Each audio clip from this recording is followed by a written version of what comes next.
Para todos, muy buenas tardes, bienvenidos a su programa Red Vital. Soy Diana Londoño acompañándolos.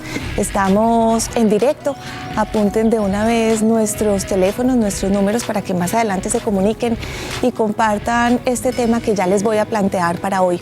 Nuestras líneas 381-54-54 y 851-1170.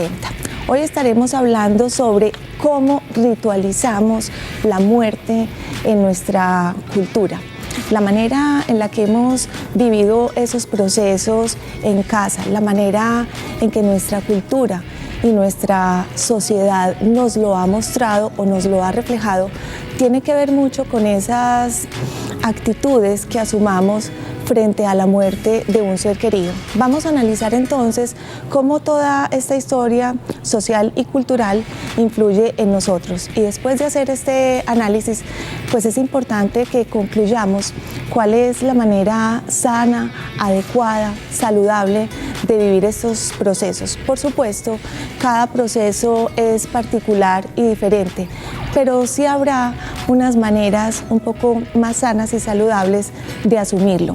Hoy tenemos para iniciar el testimonio de Fabiola González, que nos cuenta cómo ha asumido este proceso después de la muerte de su hija Paula Andrea. Veamos este testimonio.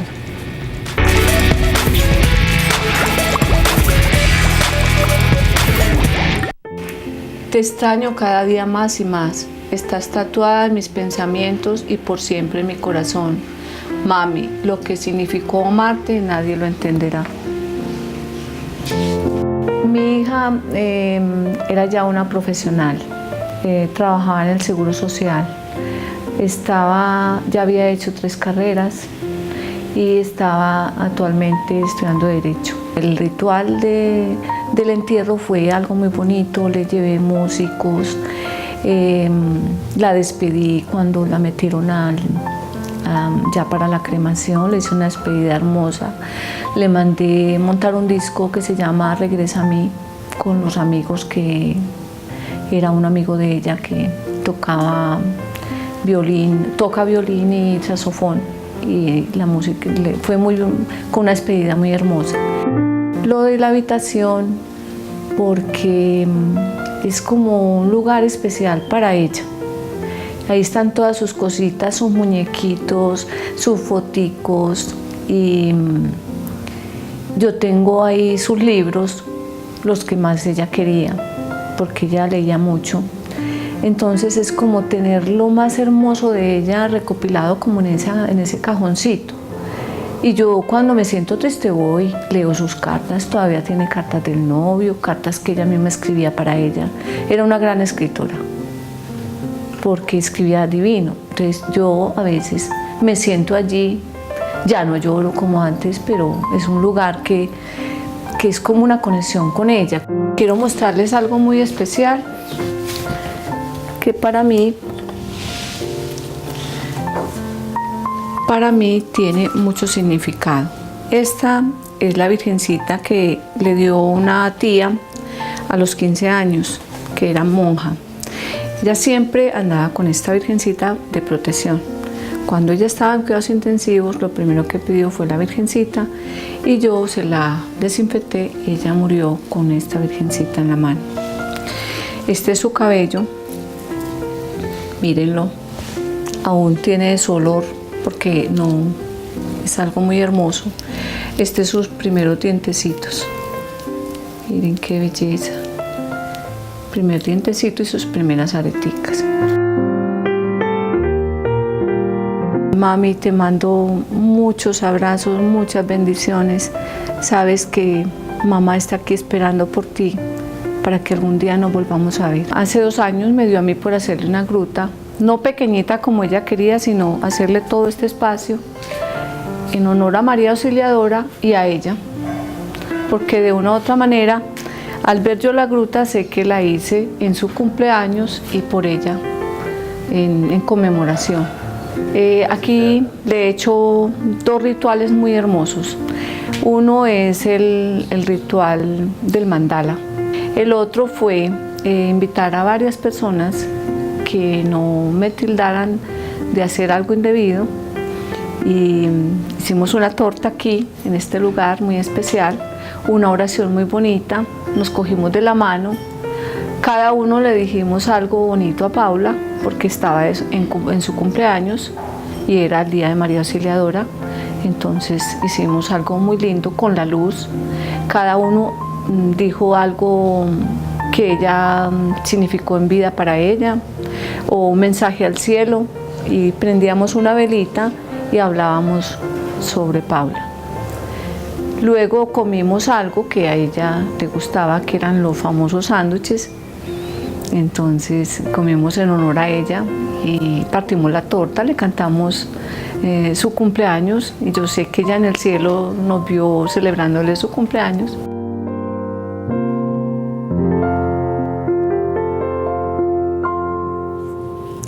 Aquí estamos con Fabiola, nos acompaña también hoy después de habernos dado ese hermoso testimonio en su casa. Muchísimas gracias, Fabiola, por ese testimonio que para empezar el programa es conmovedor. Bienvenida a Red Vital. Buenas tardes, mi nombre es Fabiola González. Estoy aquí para dar testimonio sobre los rituales que he hecho en proceso de mi recuperación con la muerte de mi hija y mi esposo. Muchas gracias, Fabiola. Quisiera preguntarte primero, ¿qué significa para ti la muerte? Me contabas ahora, tu hija murió en el 2006, me contabas que 13 meses antes había muerto tu esposo. Fueron dos procesos muy continuos. Cuéntanos, ya nos contaste sobre esos rituales. ¿Qué significa para ti la muerte después de haber vivido estos procesos?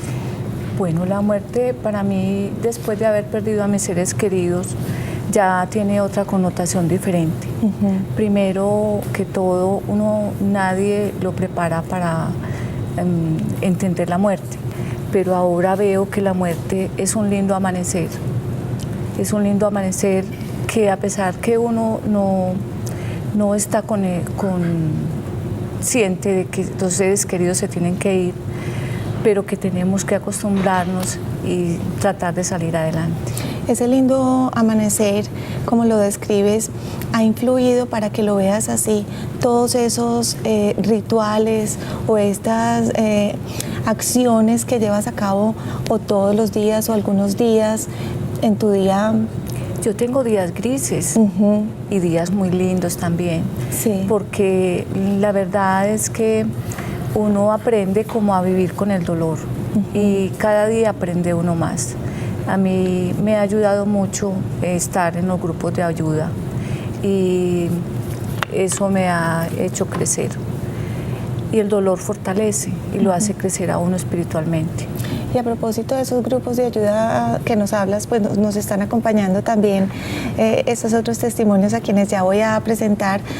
Todos están en el grupo de apoyo de las clínicas de duelo, que ha sido un proceso que les ha ayudado muchísimo a ver la muerte de manera diferente y en tu caso a verla como un nuevo amanecer. Yo quisiera hablar con Juan Carlos también. Juan Carlos, bienvenido, gracias por estar en Red Vital. Gracias a ustedes por la invitación. Mi nombre es Juan Carlos Torres.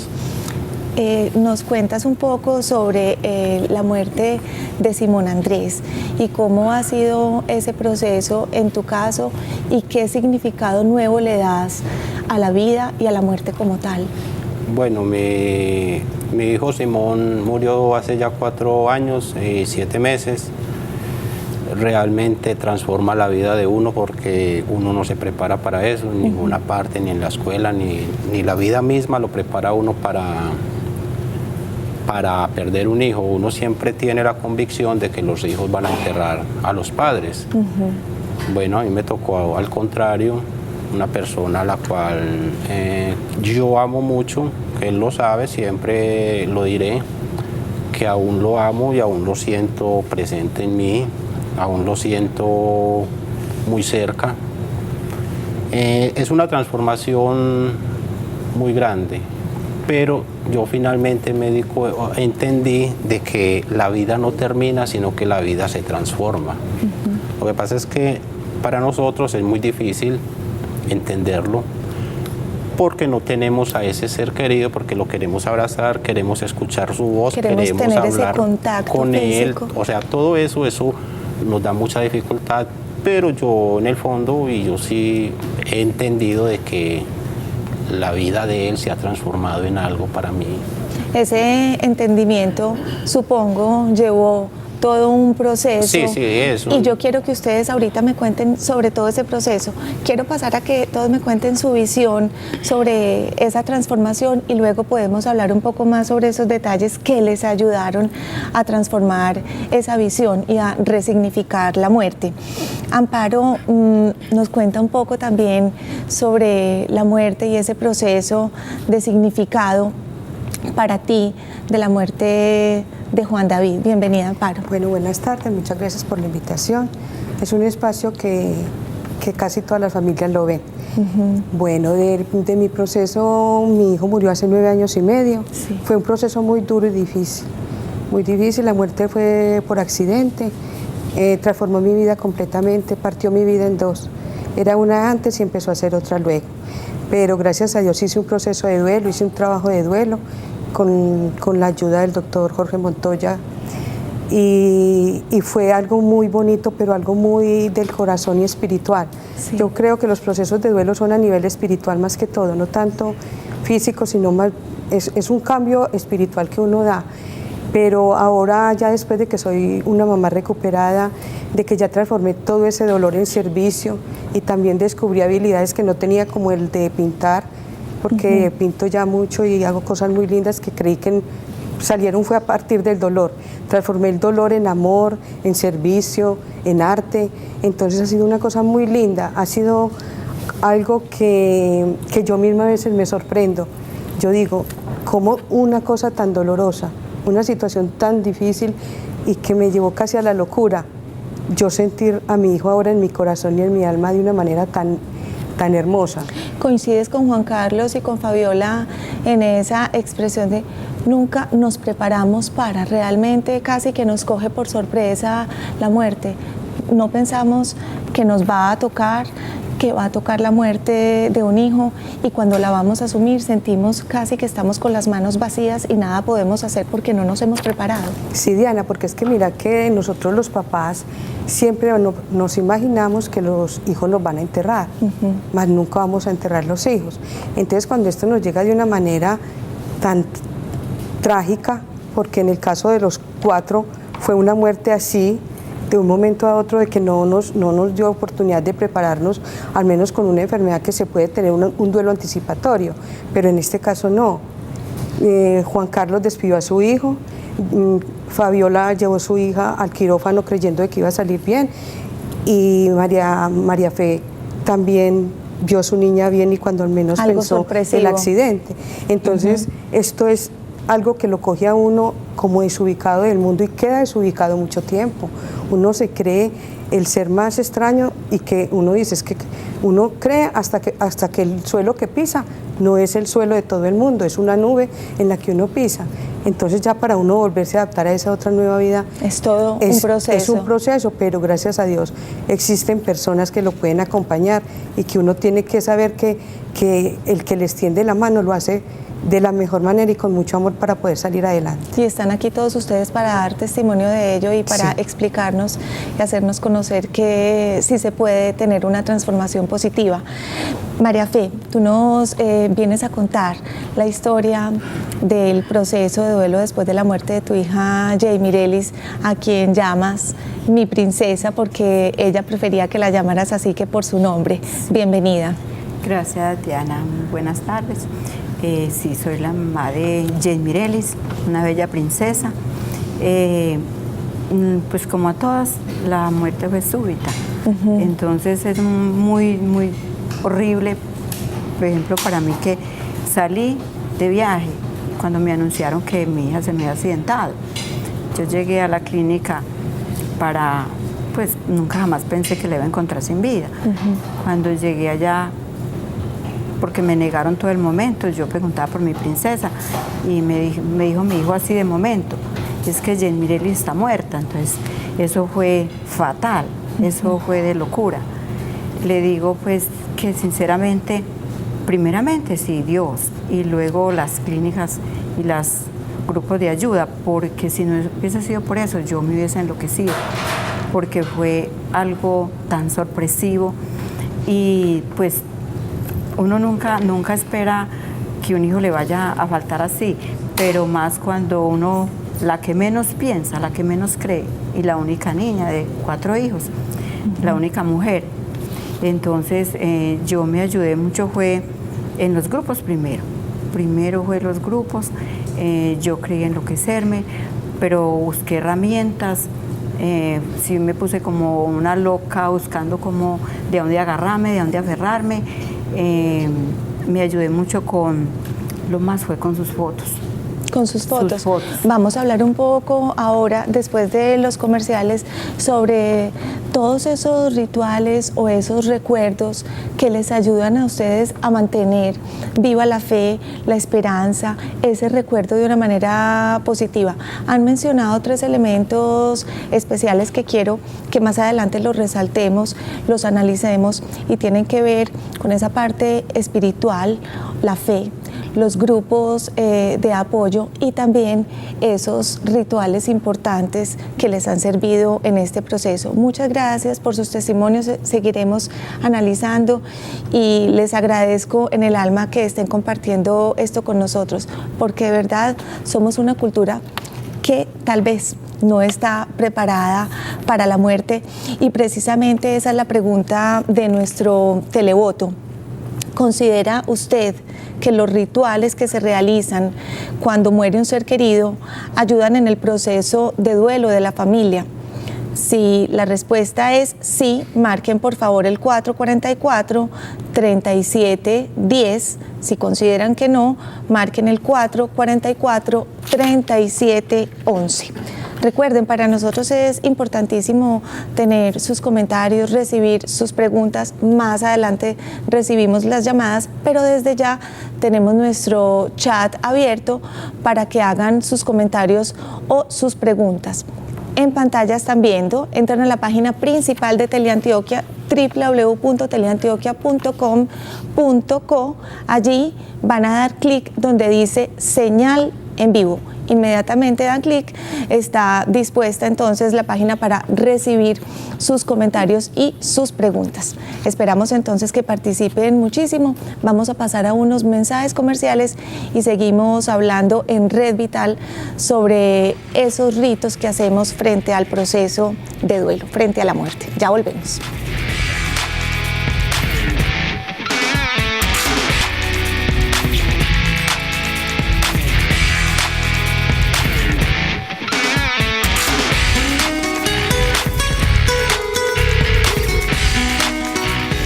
¿Cómo ritualizamos la muerte en nuestra cultura?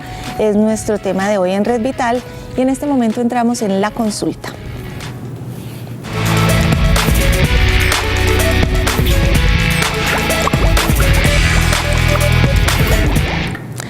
Nos acompañan hoy el doctor Jorge Montoya Carrasquilla. Él es médico especialista en duelos, director científico de las clínicas del duelo. Bienvenido, Jorge, muchas gracias por acompañarnos. Muchas gracias, Diana, por la invitación. También nos acompaña Cristina Agudelo Hernández. Ella es antropóloga de la Universidad de Antioquia. Cristina, muy buenas tardes. Muy buenas tardes y muchas gracias, Diana. Gracias por acompañarnos también. Jorge, empecemos yo conociendo el testimonio que nos acaban de narrar nuestros invitados. Quedo conmovida y definitivamente me doy cuenta que la mayoría de las personas en nuestra cultura no estamos preparados. Cuando solamente llega ese imaginario de la muerte de un ser querido, en nuestro caso y en nuestra cultura, la muerte de un hijo pareciera ser que golpea un poco más, o para la que menos estamos preparados. ¿Cómo ves el panorama y la situación en nuestra cultura y en nuestra sociedad? Bien, yo pienso que en todas las culturas es muy parecido, sí, y es un tanto paradójico, porque yo a lo largo de los años he aprendido 4 cosas que son obligatorias, que siempre las repito y más de uno me ha escuchado decirlas alguna vez. Sí. Primero, morirse, que todo el mundo lo dice, es que lo único obligatorio es morirse. Bueno, pues hay más cosas. Segundo, pagar impuestos, queramos o no hay que hacerlo. Sí. Tercero, envejecer. A pesar del auge de la cirugía plástica, vamos a envejecer. Sí. Y por último, perder seres queridos. Si la vida nos deja crecer, se nos van a ir uno u otro, mayores o menores que nosotros. Entonces fíjate, de 4 cosas obligatorias, 2 tienen que ver con la muerte. Y no es un tema que tomemos en cuenta, no es un tema de sobremesa. Entonces es como la asignatura pendiente que tenemos todas las sociedades, aunque es difícil implementarla. Yo pienso que lo que se precisa es un cambio cultural, porque introducir el tema de la muerte en la sobremesa pasarán muchos años para que eso suceda. ¿Crees que si de todas maneras se presentara este tema desde antes, desde una temprana edad con mayor naturalidad, sí estaríamos preparados? ¿No será que de todas maneras ese vínculo, ese afecto, ese tiempo compartido, independientemente de esa visión que tengamos de la muerte, nos generará, cuando un ser querido parte, también dolor y dificultad para asumir esa ausencia? Mira, lo que realmente nos produce dolor, lo verdaderamente trágico de la muerte, tiene que ver más con el apego que con el amor. Entonces, más que implementar el tema de la muerte, tendríamos que implementar como una especie de cátedra donde nos enseñasen la diferencia que hay entre apego y amor, porque el que nos produce el problema es el apego, no el amor. Entonces, si nosotros aprendemos que es parte del ejercicio que hacen las personas que pierden un ser querido, es amarlo suficientemente a ese ser querido que murió como para no necesitar la presencia física del otro. Si nosotros aprendiésemos más del amor, mucho más del amor, el problema de la muerte pasaría a otra dimensión. A otro plano. Cristina, desde tu visión antropológica, ¿cómo definirías la muerte y cómo piensas que en nuestra cultura está definida? Bueno, en la experiencia que nosotros tenemos como antropólogos, la muerte, digamos, la tomamos más como una experiencia colectiva, ¿cierto? El acompañamiento ya pues individual lo hacen los psicólogos, nosotros nos encargamos de ver culturalmente cómo tramitamos el asunto de la muerte a partir de los rituales, ¿cierto? Nosotros podemos definir la muerte como un asunto de, pues si es físico o solo biológico, entonces diría uno que es cuando, digamos, la vida abandona el cuerpo. No obstante, hay otras cosas ahí, ¿cierto? Hay otras cosas ahí que tienen que ver con los rituales, como decíamos ahora, de cómo nosotros estamos asumiendo eso.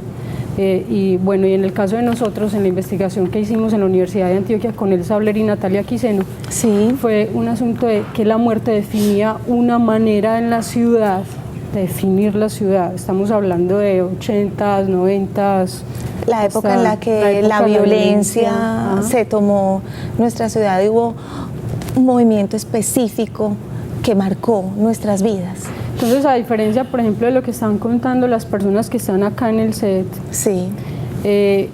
los muchachos y muchachas que de alguna manera en los barrios vivieron esa violencia en su cara más cruda, para ellos la muerte no era un asunto tan inesperado, no era un asunto tan, sino una presencia siempre. Cotidiana. Una presencia cotidiana que se imponía a todas luces por el exceso, ¿cierto?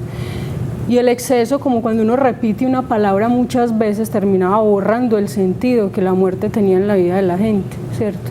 Entonces los muchachos tenían una expectativa de vida de máximo 26 años, ¿cierto? Y los rituales de dejar a una persona en un cementerio en la ciudad de Medellín, en esa época como el cementerio San Pedro, se convertían casi que en grandes carnavales donde no se dejaba a una persona en una nueva morada, pues a un muerto no se le dejaba ir, sino era como si cambiara de barrio, era como si cambiara seguía vivo de alguna manera. Sí. Y la muerte en ese caso y el ritual no generaba paz, no generaba, digamos, no había un proceso de duelo en la ciudad que generara, digamos, que yo dejara ir a la persona con tranquilidad, sino al contrario, generaba más odio, generaba más violencia en la ciudad en ese caso. Hablas en pasado, esa historia cómo ha repercutido en la actualidad o qué cambios ha tenido la ciudad y específicamente aquellos barrios que vivieron esos procesos tan dolorosos de violencia. En esa época, cuando aparecieron producciones que mucha gente leyó, ¿cierto? Como No nacimos pa' semilla, que hoy, por ejemplo, uno lee algunas críticas de la gente que ve esa Medellín tan destrozada en esa época, entonces Yo leía una que decía, yo no soy Alicia en el País de las Maravillas, pero esa obra me hizo daño, ¿cierto? Porque era como una gran desesperanza en la ciudad, como si no se pudiera vivir más allá de la muerte, como si vos salieras buscando, o sea, una omnipresencia de la muerte impresionante en la ciudad. Que definía un poco a los jóvenes de Medellín, ¿cierto? Hoy los jóvenes de Medellín de una época de, no sé, 10 años para acá, ¿cierto? La investigación se realiza, como te digo, se publica en el 2001 y en la ciudad hay una transformación muy importante, ¿cierto? Porque ya, digamos, la muerte deja de ser protagonista de la ciudad y se convierte en otra posibilidad de vida, y los jóvenes no quieren ser más definidos por No nacimos pa' Semilla ni por Rosario Tijeras, sino por otras posibilidades que tienen digamos, pues ya de hacer cultura de otra manera, que no sea desde la cultura de la violencia, sino desde la cultura de la creación. Muchas gracias, Cristina. Jorge, ¿cuál sería tu visión de esa historia de nuestra ciudad? ¿Cómo ves hoy en día? Me imagino con tus grupos, a quienes asesoras, con quienes convives tanto, ¿cómo ves esa transformación? Bien, yo pienso que estamos asistiendo muy poco a poco a un cambio cultural. Es decir, ya a pesar de que la semilla es muy pequeña, yo llevo ya cerca de 15 años sembrando esa semilla y a la matica se le ve algo, incluso con los testimonios de hoy. Sí. Estamos asistiendo a un cambio cultural en el sentido de que ya la gente está buscando ayuda, ya la gente sabe que perder a un ser querido se puede encontrar ayuda, que no solamente valen los recursos internos, sino que para eso están también los recursos externos. Entonces pienso que aunque el cambio todavía no es muy visible, ya se está empezando a ver las hojitas de esa matica. Hablemos un poco ya sobre esos procesos específicos o de duelo. ¿Qué se necesita para ser consciente frente a un proceso que hay que elaborar, frente a una muerte? Muchas veces queremos aislarnos, no hablar con nadie, no tocar el tema, refugiarnos en esa soledad. ¿Qué recomendarías para esos procesos? Bien. Siendo naturalmente, como decíamos al principio, cada caso un caso particular. Sí. Bien, hay 3 aspectos que son, digamos, básicos para la recuperación. Lo primero es que si yo me voy a enfrentar a algo que es nuevo para mí, como en el caso de hoy la pérdida de un hijo, tengo que saber de qué es el duelo. Entonces la primera cosa que yo debo hacer es informarme, recibir información sobre qué es el duelo, si lo que estoy sintiendo es normal o no, qué puedo hacer por mí, qué pueden hacer las demás personas por mí, etcétera, etcétera. Primera tarea de información. Segundo, compañía. Muy contrario a lo que la gente opina que es mejor hacerlo solo, recordemos que la compañía son recursos externos. Sí. Y es tan terrible, tan supremamente difícil recuperarse de la pérdida de un ser querido que uno necesita el concurso de más personas. Ojalá personas que estén educadas en duelo, que no vengan con sus propios mitos y me limiten o me coarten mi expresión del dolor. Y finalmente, conversación. Eso significa ventilación, es decir, expresar lo que yo estoy sintiendo, que no me quede con nada. Y una forma de expresión es el ritual. Y quería añadir algo, sobre todo por el reportaje que vimos en un principio, que le puede sorprender a muchas personas, y es algo que decimos en el duelo, que en el duelo no hay cosas buenas o cosas malas, porque tú has visto que la gente pregunta, si será bueno que haga esto, será malo que haga lo otro. De una vez... Alguno pensará, todo el tiempo teniendo sus objetos personales cerca, ¿no será que se mortifica, que lo que hace es? Entonces aquí hay algo importante, no hay cosas buenas ni cosas malas, sino cosas que me sirven o no me sirven para la recuperación. Por eso es tan importante tener en cuenta que cada caso lo vive cada persona a su manera. Bueno, quiero invitarlos también a que veamos esta nota. Estuvimos en el cementerio de San Pedro conociendo un poco la historia de este lugar que hoy en día ya es llamado Museo Cementerio. Veamos.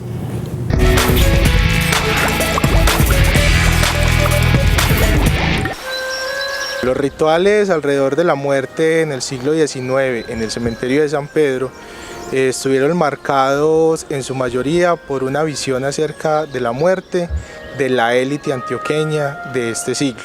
Entonces vamos a observar en su mayoría en el cementerio de San Pedro monumentos y mausoleos que están recordando la memoria del difunto y que están resaltando a través de símbolos, de figuras y de la misma estructura una forma de ver la muerte, pero también de ver la vida y de recordar al difunto como fue en vida. Los rituales frente a la muerte actualmente en la sociedad antioqueña y muy específicamente en el cementerio de San Pedro son diferentes a los del siglo XIX. Los que se ven actualmente pues están marcados por elementos del arte popular y de la, digamos, imaginación que tiene que ver mucho con los asuntos actuales. Y es que pues en primer lugar se va a ver rituales como el de rendir en una lápida homenaje a la memoria de ese difunto a través de elementos del arte popular como las flores, las esquelas, tarjetas, dedicatorias.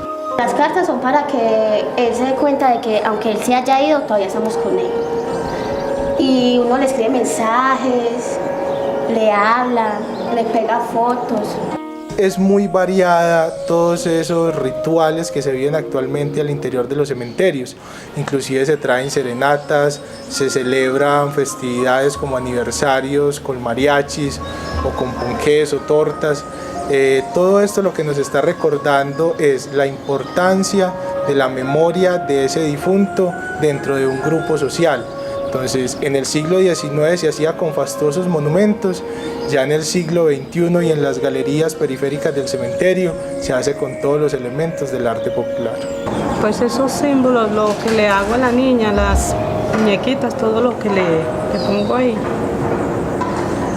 pues ella como era una niña así como tan juguetona y a ella le gustaban mucho esas cositas, entonces yo misma las hago y yo me siento muy bien decorándole a ella la tumba así. En el caso de esta tumba, pues ahí está inhumada la madre de un señor y él viene todos los días a visitarla, a ordenar la tumba, a decorarla, y vemos allí como hay un vaso con agua, el cual él todos los días toma de esa agua, la bebe, pone agua nueva y este ritual continúa día tras día. Cuando se interroga al Señor por qué elabora ese ritual, pues él dice que es la creencia de esa comunión tan fuerte que él tiene con su madre a través del agua. Pues como ese vaso con agua es un vehículo que comunica esta vida con la otra y la memoria de su madre con él. Yo más que todo era venir y contarle todas mis cosas, como si todavía estuviera, porque para mí todavía sigue, porque ella muere cuando yo la olvide. Entonces, aunque no la podía ver, no la podía tocar, sí le podía hablar, sí la podía sentir. Ese era mi ritual. No algo muy seguido, porque no es fácil ver a alguien que vos querés ahí metido. Entonces no es muy fácil. Entonces yo vengo de vez en cuando, le hablo, pues sí, le traigo flores. Entonces es muy especial, todas esas cositas que uno hace por eso. Muchas veces faltaba al colegio por venir al cementerio, como a ese encuentro. La muerte, si bien se constituye en un hecho trágico y en un hecho doloroso, dependiendo en muchos casos, pues es aceptada o no lo es. Pero lo que sí tenemos claro es que es un hecho trágico que marca un momento en una persona y en un grupo familiar, en un grupo social. En algunos casos es más aceptado, en otros no tanto.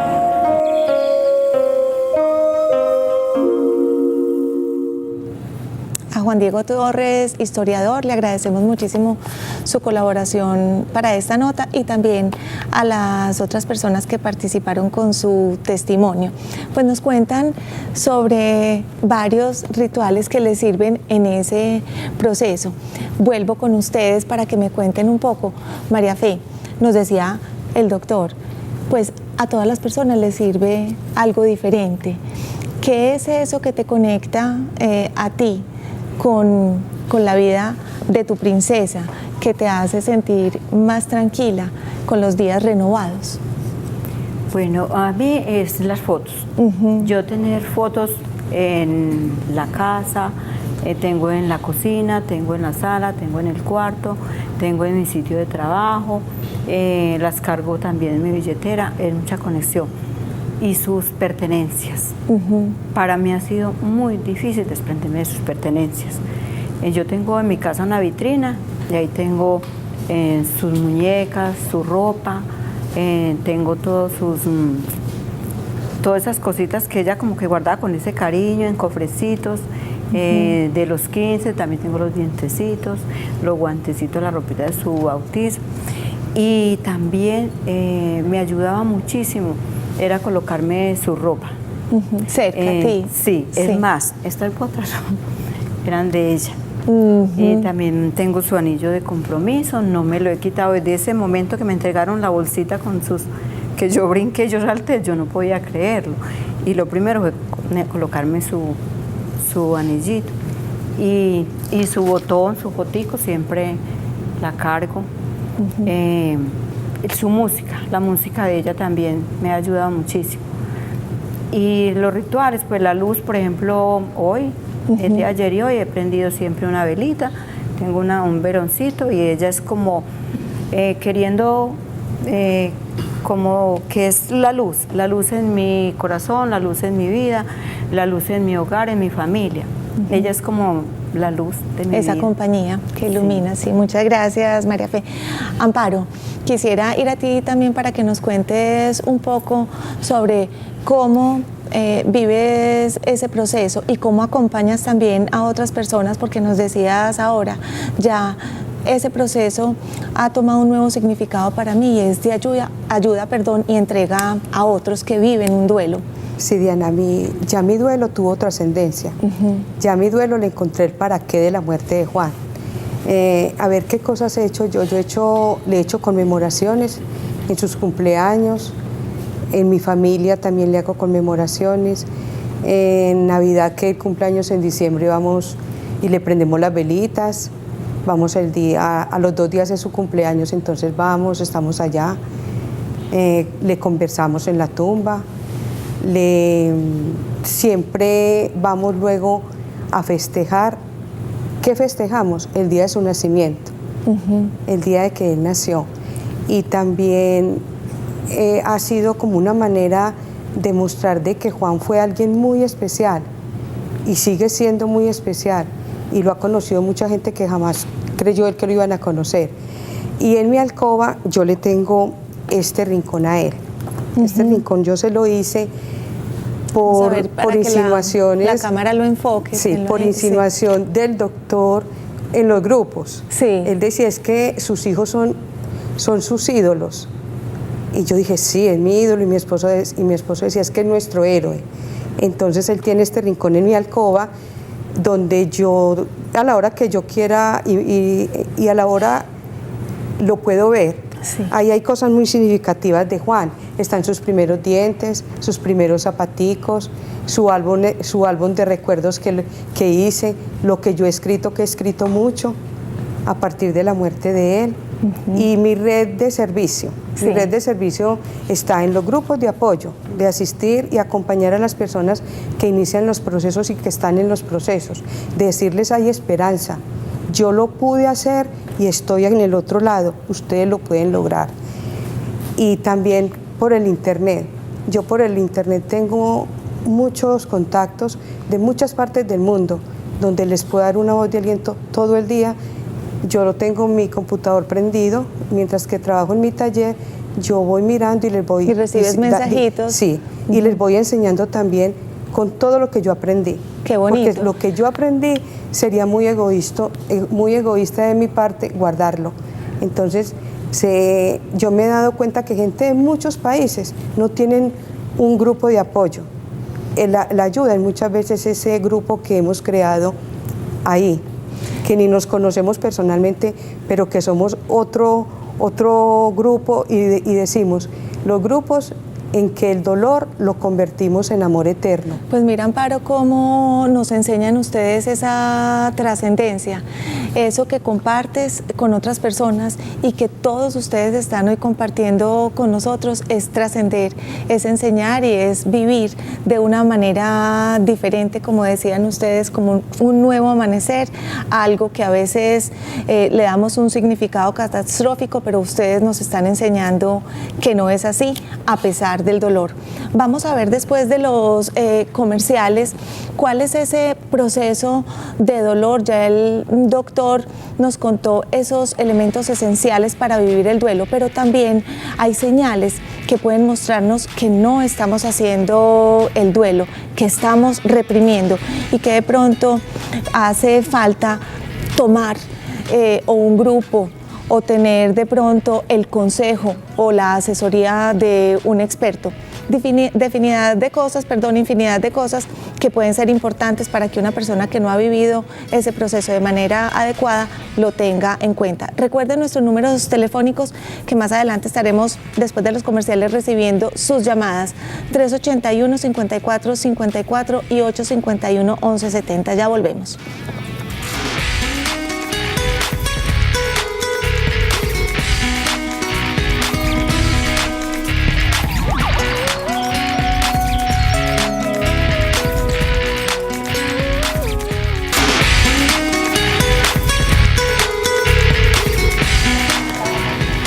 Seguimos en Red Vital y empezamos con Zona Interactiva.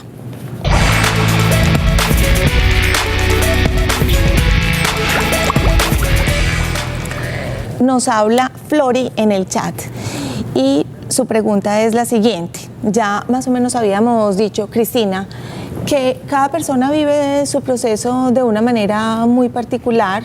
No hay aquí definiciones ni buenas ni malas para esos rituales que cada persona hace, pero Flori se pregunta, ¿no será que eso de guardar las fotos, guardar la ropa, todos esos objetos personales harán que se aferre más la persona a ese ser querido que partió? Cristina, y el doctor también quisiera su opinión. Bueno, una de las cosas que nos decía la gente a nosotros para definir la muerte, cuando le preguntábamos para la gente qué era la muerte, era no tanto el hecho físico, sino el ser olvidado. Entonces, cuando las personas guardan los objetos, de alguna manera no solo guardan una semblanza de la persona que vivió ahí, sino su memoria, una historia que contar, tal cual uno se sienta en la sala de la casa a mostrar las fotografías, pero a contar la historia que hay detrás de esa fotografía. Entonces, un poco guardar esos objetos, ¿cierto? Es guardar la memoria del otro y no dejarlo morir. Pues hacer un homenaje, como nos contaban también en la nota del cementerio de San Pedro. Doctor. Bien, en el duelo los objetos cumplen dos funciones importantes. Sí. Inicialmente son objetos transicionales, que me sirven para calmar esa ansiedad de separación, esa angustia que tengo entre que no acepto y acepto que se murió. Luego los objetos transicionales deben evolucionar a objetos simbólicos, que simbolizan a esa memoria, a ese ser querido. El problema en relación con la pregunta es si los objetos no evolucionan de ser transicionales a simbólicos, ahí sí hay un problema. Pero en la mayoría de los casos... Sí, eso es lo que pensaba Flori, que de pronto se hace daño la persona, si no pero entonces es si no hay una evolución, si no se pasa de esa parte simbólica, transicional a simbólica. Y yo quisiera que Juan Carlos nos pudiera decir su opinión al respecto. ¿Cómo lo vive personalmente frente a esa relación que tiene con Simón? A ver, lo que pasa es que yo no soy de mucho ritual. Sí. Aquí tenemos otro punto de vista diferente, eso es lo importante. O sea, por ejemplo, yo no soy de mucho ritual, pero a mí me ayudó mucho el darme cuenta cuando yo busqué ayuda donde el doctor, el darme cuenta de todos estos mitos que habían alrededor de la muerte. Porque yo pensaba que yo era el único que tenía ese dolor, que ese dolor tan profundo que con el cual yo fui a buscar esa ayuda, yo pensaba que yo era el único, pero cuando yo empecé a escuchar testimonios de las demás personas, entonces eso a mí me ayudó. Después me ayudó el darme cuenta de que habían muchos mitos con respecto a la muerte, de que si llora no lo deja descansar, de que las fotos, o sea, todas estas cuestiones, me di cuenta de eso cuando el doctor dijo de que si a mí me hace bien, yo lo tomo. Entonces, ¿yo qué hice? Yo escuché testimonios y todo de las demás personas, yo escogí lo que a mí me hacía bien. Si a mí me hacía bien llorar, yo no tenía inconveniente en sentarme 2 horas en la empresa donde yo trabajo a llorar. Afortunadamente nunca me haya muy comprensivos conmigo en ese sentido. Y yo me sentaba y yo lloraba, pero yo me desahogaba. O sea, al principio era como como esa tensión, como eso, pero cuando yo lloraba ya era más livianito. Te sentías O sea, más era tranquilo, algo- Juan Carlos. Aquí llegamos entonces a esa conclusión nuevamente. Cada persona vive ese proceso de acuerdo a lo que a él le sirve. Voy Sí. a recibir 2 llamaditas que tenemos en la línea que seguramente quieren compartir o preguntar. Luz Estela nos llama desde Belén. Luz Estela, muy buenas tardes. Buenas tardes, señorita. ¿Cómo le va? Bien, ¿y usted? Muy bien, muchas gracias. Bienvenida. Adelante. Muchas gracias. Para felicitarnos de tan maravilloso programa. Muchas gracias, Luz Estela. Le cuento también de que para compartir con usted de la falta de mi hijo. Sí, señora. Mi hijo hace 5 meses falleció y me llamó mucho la atención la señora de azul Sí. y la de rosado y el señor que acabó de hablar también. Sí. Esto es una cosa muy horrible que yo no sé cómo la voy a superar. Le pregunto al doctor, ¿un día de estos me irá a pasar o seguiré toda mi vida con este dolor tan grande? Y me gustaría que me ayuden porque me siento sola. Me hace mucha falta mi hijo, lo espero todos los días. Y la señora, yo la veo muy tranquila y me gustaría yo también estar así, en esa tranquilidad. ¿O será porque es tan breve la muerte de mi hijo? No sé si será ellas que ya tienen mucho tiempo. Esta Navidad es la primera Navidad que voy a estar de mi hijo. No sé cómo iría a pasar. Luz Estela. Me gustaría también que la señora de azul, Sí. escuché que ella también ayuda pues da consejos. Me gustaría que me llamara y me dijera, me diera un consuelo. Claro que Muchas sí. gracias. Claro que sí, Luz Estela, vea, aquí quedan sus datos y ellos se van a comunicar con usted. De todas maneras, yo la voy a dejar con el doctor para que le dé en este momento un consejo como usted lo pide. Seguramente necesita compañía, asesoría y que todas estas personas le ayuden en su proceso, que con seguridad algún día va a poder hablar como ellos hablan. Desde Red Vital le mandamos un abrazo muy grande, sentimos mucho su tristeza, pero le mandamos todo el ánimo de corazón, sabiendo que se va a recuperar y que en algún momento va a tener otra visión y va a estar más tranquila. Un abrazo muy grande, Luz Estela, de verdad que sí. Doctor. Bueno, Luz Estela, quería decirte que en el duelo todo tiene su tiempo y cada uno de nosotros tiene su propio tiempo.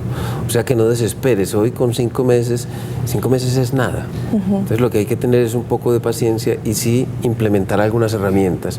La primera herramienta es que tengas información sobre el duelo, sobre lo que son los fenómenos en sí, el mismo proceso de duración. ¿A qué número puede llamar al Luz Estela? 604-1101 y la invito a los grupos de duelo que tenemos los lunes, el grupo de padres que han perdido hijos todos los lunes a las 5 de la tarde en el edificio Sao Paulo, en la frontera, en el 5º piso al lado de Comcel. 604-1101 para todos los interesados. Yo creo que es importante volver a resaltar lo que dije hace unos momentos. Es muy importante que Luz Estela tenga información, que tenga compañía, pero compañía ojalá de personas como los testimonios de hoy, que son padres como ella, que han pasado ese proceso de recuperación. Y por último, mucha conversación, que hable de lo que está sintiendo para que descargue mucho del dolor que tiene. Muchas gracias, doctor. Vamos a recibir a Adriana Castañeda.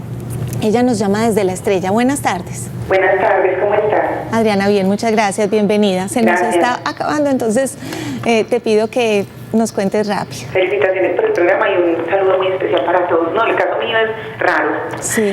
No es caso, pues así. A ver, yo quiero hacer una pregunta porque a mí hace 4 años se me murió un novio que yo tenía de muchos años. Sí. Pero entonces a mí no me pasa lo que le pasa a todas las personas que lloran en el féretro, y mucha gente me ha cuestionado.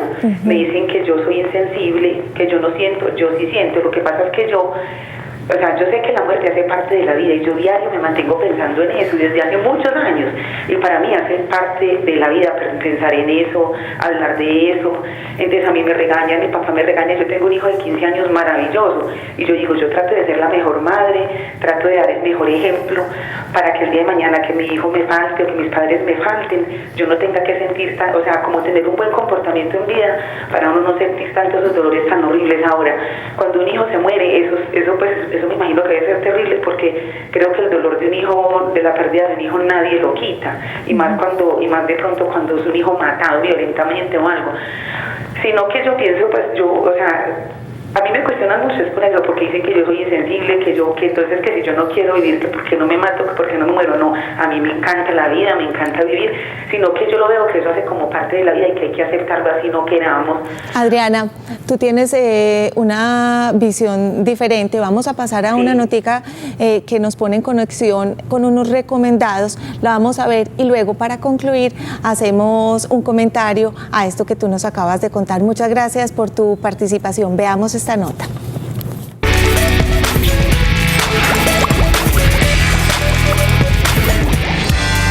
Hoy te recomendamos visitar una exhibición virtual en la red de bibliotecas llamada La Muerte en Medellín, 1890-1990.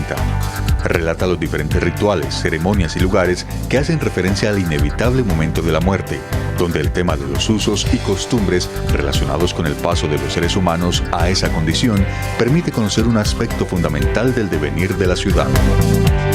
También te recomendamos leer la tesis Los rituales funerarios, procesos de duelo, cambio e identidad en el duelo, de los autores Ana Cecilia Gil Londoño y Luis Alfonso Ramírez. Aquí encontrarás información sobre los rituales funerarios como procesos culturales que a través de la historia han ayudado al hombre a darle sentido a la propia muerte.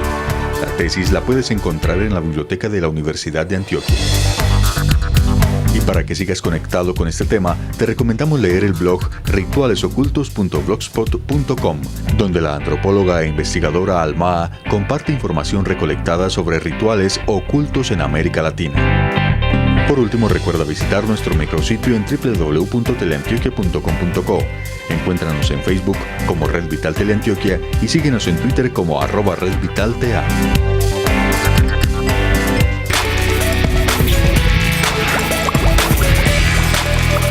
Les doy el resultado del televoto. El 65% de las personas que participaron consideran que esos rituales sí ayudan en esos procesos de duelo. 35% considera que no. Doctor, para finalizar, el comentario que teníamos para Adriana, nuestra televidente. Bien, yo diría que Adriana es un ejemplo de una persona que ha logrado diferenciar entre lo que es apego y amor, porque como decía en un principio, lo que nos produce los problemas es el apego, no el amor. Y ella continuó amando, mas no estaba pegada. Bueno, muchísimas gracias, Jorge, Cristina, muchísimas gracias. Y a todos ustedes, muchas gracias y mucho amor nos dieron en este programa de hoy. Los invito la semana entrante a que el martes estén en el programa de Red Vital, en el que vamos a hablar sobre infidelidad. Nos vemos entonces martes, miércoles, como siempre, a las 3:30 de la tarde. Un aplauso de agradecimiento para todos ustedes.